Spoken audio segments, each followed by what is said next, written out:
Pantry, and today I'm doing a recipe for you that it was my favorite meal growing up when my grandma and grandpa would come and visit for the summertime. Anytime she'd ask what I wanted her to make for me, this was the dish. It is so delicious. I don't know that I'm going to replicate all of those childhood memories, but it comes pretty darn close. So, buddy, no. I'm dog sitting my daughter's dogs. Anyway, all right. So in here, I cut up a boneless chuck roast just into, manageable cubes. And then I've got a large shallot, 2 small onions from my garden. See how nice these dried? I mean, they dried out really nice, and I've only had one that has gone bad. 3 large cloves of garlic.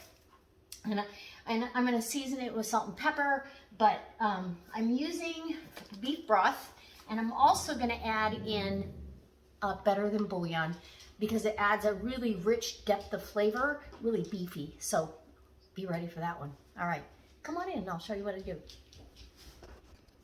Okay, so first things first. You could brown the meat, but I'm not going to. She never did. I'm trying to replicate this.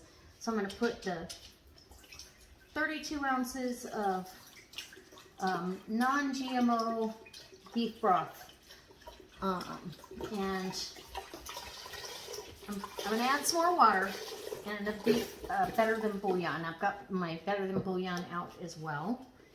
And to keep it from splashing too much, I stab a hole in the top of that so it has an air vent. And then it pours much, much easier. I've got the equivalent to 3 bay leaves here, and of course I want that water, so we're going to grab some more water. And I also brought to the party some pepper. I'm going to hold back the salt for a while until I taste it. And we're going to go ahead with the meat, put it right down in here. And I trimmed most of the fat. I cut this meat up last night. Yeah, I'm gonna need some more water. And we'll get this started. So another 4 to 6 cups of water. We want plenty for the dumplings. So she called this pot pie. Okay, I think that's close. We'll probably add another couple cups, but in that, we're going to grab a clean spoon and get a big old heaping spoonful of that Better Than Bouillon.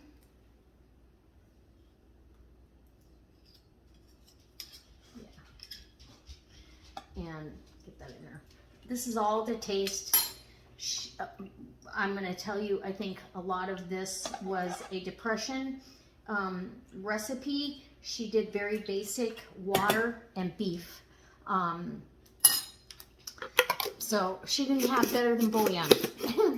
She might have had a homemade beef stock, but I don't think so. So I've got some fresh ground pepper that I ground so I'm going to add that because beef and pepper go together. All right. Good to go. And then we're going to whack up some garlic. Now I've sharpened my Rada knife. I've got my Rada link down below if you're interested. These knives are awesome. I sharpen it every time with a little Rada sharpener, and I use this on all my knives. And it rivals my electric sharpener. So super easy, just keep the edge on it and they're sharp all the time. All right, and then I get my paring knife to get the end of that, that garlic off of there. And there's one, and these are big cloves of garlic. So if you have smaller cloves, add more garlic. Or if you don't like garlic, leave it out. This is yours. As soon as I give you this recipe, you do what you want to do with it. But this is a comfort meal for sure. And for Doughvember, I think it's perfect. So that's what I'm doing. Okay, so this is my Doughvember video. And then I get to enjoy this for the week. I'm going to share some of it though. And I have a runaway I'm going to score this shallot just to get the peel off. Love that. I love shallot. Combining shallot with garlic and onion, you get all those. It's like the trifecta. The only thing that could possibly make it better is if you add a leek to the mix, but I'm not going to do that today. I've got a potato leek recipe coming up for you very, very soon. So I'm just going to chop the garlic and get that all cut up. It's going to break down in the cooking process, but I like it well dispersed in the broth. So if you didn't have fresh garlic and you've got Thrive garlic, that works wonderful. Thrive garlic is great to throw in soups, any of that. And yeah, I buy it every single month on my delivery if it's in stock, because I know I'm going to use it. Okay, so we got the garlic all chopped up. Looks like a lot, but hey, it's a big pot of deliciousness. Okay, let's get the shallot and onion in there, and I like to just kind of slice down and then split it in half. Got half over here and half here, and we'll get it cut up. It can be rustic, it can be fine, however you want to do it. We just want the flavor in there.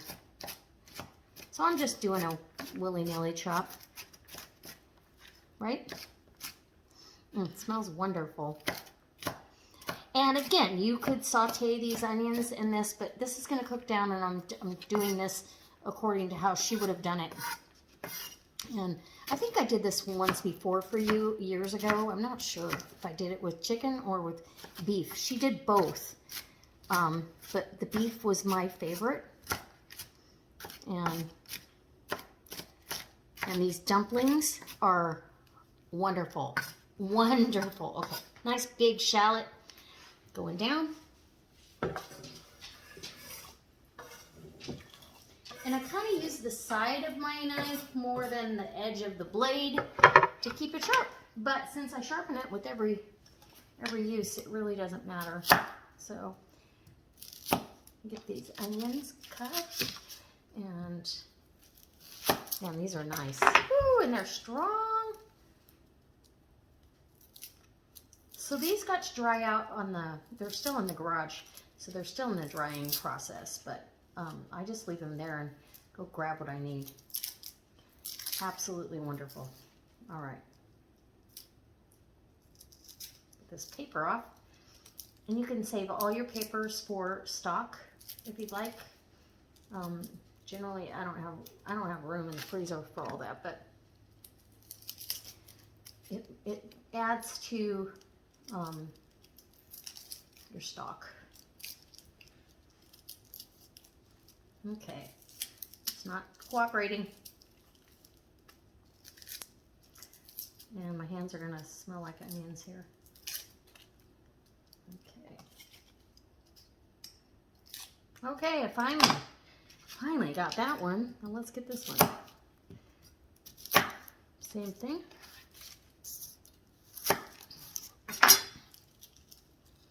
Peel back that first layer if you can get it. Let's get her done. Okay. And sorry, I could have had this prepped, I guess. But sometimes it's okay to watch the prep part. Sometimes that's relaxing to you guys. I know I like to watch the prep part on video instead of it all being all ready to go. Sometimes I'm in the mood to sit and watch that chopping.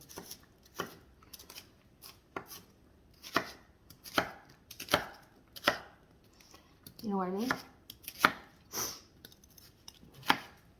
All right. Okay, I've got my wood stove going. I need to damp that down a little bit. It's warm in here. We've had a really warm, stormy, rainy week. It's been up, you know, in the low 60s and rain. So, okay, and my eyes are watering. So this goes in the pot. That is nothing but pure flavor. Okay. There we go. I'm going to get my hands rinsed and put this on the stove. Okay, so this is what it looks like. This is how brothy it is. And like I said, I'll probably add a little bit more. We'll see. The meat's going to shrink down and give me plenty of room for noodles or dumplings. I call them dumplings. My grandmother, like I said, she called this pot pie. So anyway, all right. We'll let this come up to a simmer, and it's going to simmer for a couple of hours till that beef is tender and ready for the pasta. Okay, so this is what it looks like. This is how brothy it is. And like I said, I'll probably add a little bit more. We'll see. The meat's going to shrink down and give me plenty of room for noodles or dumplings. I call them dumplings. My grandmother, like I said, she called this pot pie. So anyway, all right. We'll let this come up to a simmer, and it's going to simmer for a couple of hours till that beef is tender and ready for the pasta. Okay, Doughvember peeps, in this bowl, my beef is tender. So it's simmered now for about 3 hours, and in the better than bouillon, and oh, it's so good. So I've got 2 cups of flour here, and almost a tablespoon of baking powder, and about a teaspoon of salt. Now I'm going to make these a little bit different than Grandma made them. She didn't put eggs in there, but I want an egg noodle. This is a dumpling, and I want it eggy. It's going to add some extra protein and flavor. They're delicious. Okay, so I've got my mat out here. You're just going to get in here, get those eggs broke up. You're going to need very little liquid when you do this. It's an egg pasta. You can do this with just plain water, and that's the way she did it. But I'm adding a little bit added flavor, and that's what I'm doing. Okay, so add a little bit of water.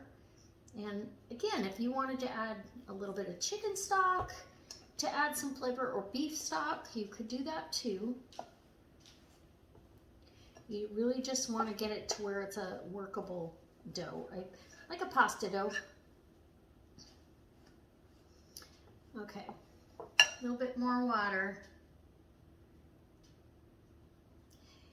It depends on the humidity that's going on. If I get it too wet, I can always add some flour, but we're gonna get it to where it works into a ball of dough that I can actually roll out and cut my pasta, and then get it in the simmering pot of beef. And oh my goodness, I'm super excited about this one, even though I'm not really hungry. I'll have a small little bite for you, and I'll be sharing this.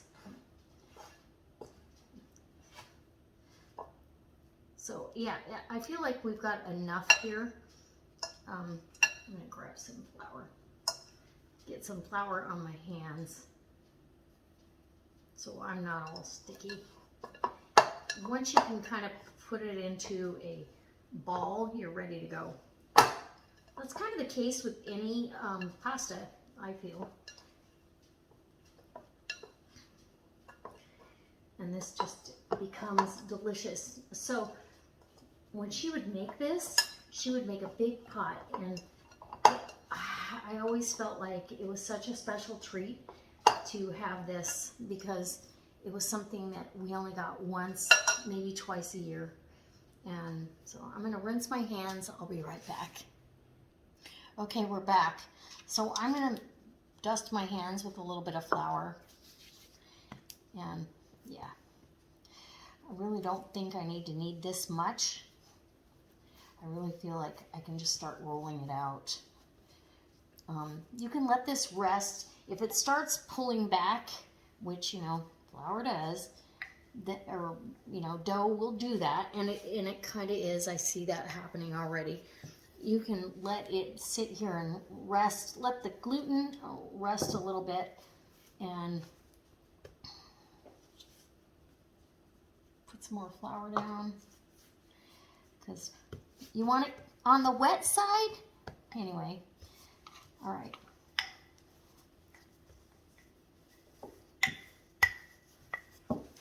So I see it shrinking back. I'm going to let it rest for about 5 minutes, and we'll be back to roll this out. Okay, I let my dough rest, and now it's time to cut. And the way she cut them was pretty thick dumplings. So about 1 inch to 1.5 inches across. And just use your pizza wheel. These are going to puff up because of the baking powder. They become a puffy and oh so delicious. I'm going to tell you, this is my favorite dumpling. You know, you have the slick dumplings, you have the, which I like too, and you have the biscuit drop dumplings. But when you have this, it's the combination of the two. You get a little bit of both worlds. But you don't have the extra added fat that your drop biscuit dumplings actually add. I'm trying to stay away from that much fat. I don't know that it's that healthy. Okay, and then these. So I'm going to get these all dropped in my simmering water. Let me bring you over there so you can see what I got going on. Okay, so I have my simmering broth, and you're just going to drop these down. They're going to puff up and become delicious. And you may need to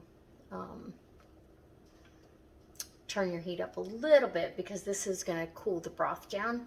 You want to put them in one at a time, because you don't want that to stick together. You don't want them to stick. But look, see, they're already puffing up to the top there. So good. Oh my goodness. And any excess flour that's on the outside is going to thicken your broth beautifully. Yeah. So everybody does chicken and dumplings this time of year, but let me just tell you, I think beef and dumplings or venison and dumpling or pork and dumpling. Who doesn't want some of that? Anything dumpling. Okay, so I'm going to give it a gentle little toss around here. Yeah, and they're already puffing up. I love it. So dump those in one at a time. I'll bring you back when I'm dishing this up. And it takes literally about 10 minutes for this to finish the cooking process. And you can see they go from, you know, look how puffy they're getting. Can you see how puffy? Look at that. Yum. All right, here we go. Let's finish it up. All right, guys, our beef and dumplings are done. The beef is tender. The dumplings are done. They float to the top right away, and literally when they're actually done, they start to settle down and sink a little bit, if that makes sense. Now they're kind of intermixing into the pot instead of all being crowded on top. That's when it's ready to serve, okay? And I've got a little bitty bowl dished up. I put a little extra black pepper on top because I love black pepper, and I'm going to try to get a bite here. Oh, I don't want a big, huge piece of meat. And, oh, the broth, as this sits, the broth will thicken up, but it's still pretty brothy, which I really like. I think my grandma would thicken it a little bit, so it was more of a floury broth, but I like it like this, so we're gonna try it. Okay, are you ready? Oh my gosh. Okay, I just made a mess.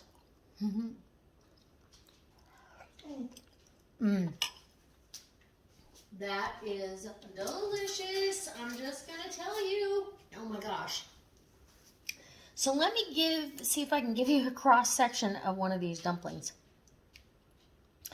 And they're just like big puffy noodles. So they're thick, right? Let me bite into that and describe that. So it's got texture in the middle and air. It's so good. And you can do this with or without egg. Without egg, they're a little bit, maybe they're not quite as dense. These are more of a noodle density. So, yeah, you choose. Okay, one more bite for you, and then I'm gonna go.